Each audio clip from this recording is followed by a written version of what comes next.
वही पार गंगा है, वही पार जमुना है, बीचे दियर पड़ीबा।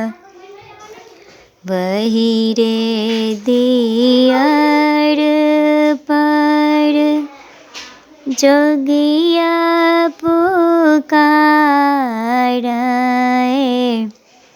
किनका घर गौरी है कुमार।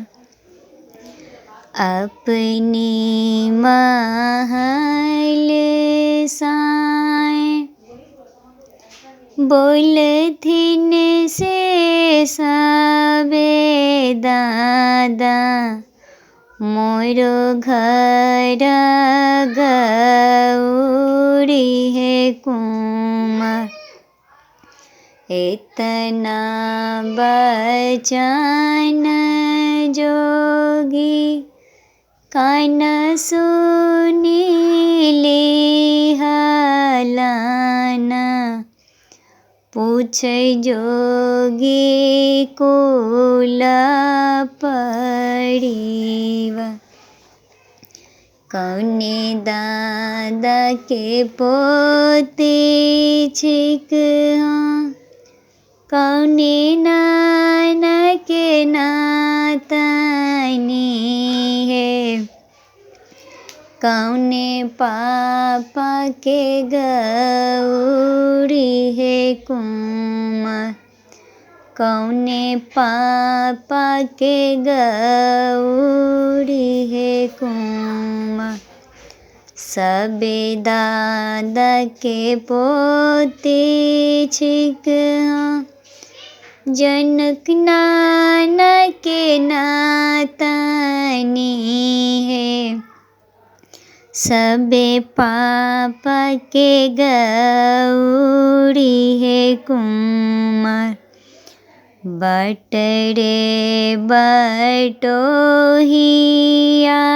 की तू ही मोरा भैया,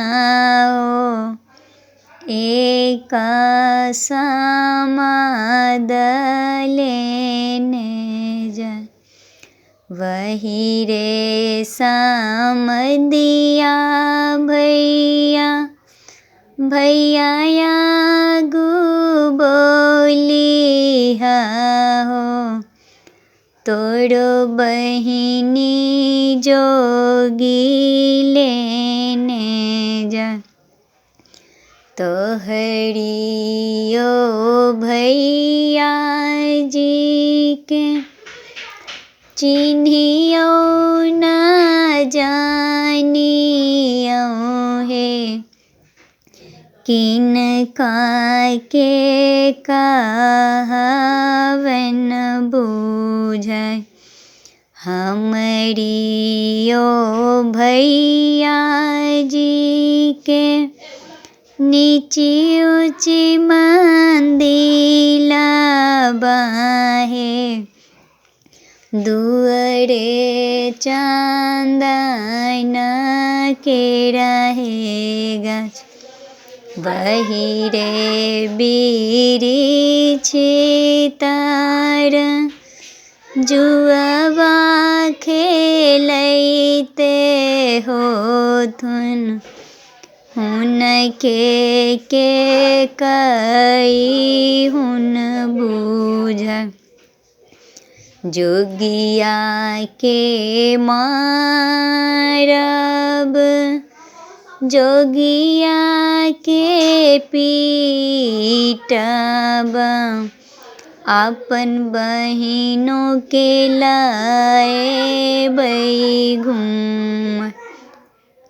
जानू जोगी मार भैया, जानू जोगी पीटा हो, हमरा लिखल जोगी सब तोहरा लिखल भैया बाबा चौखंडी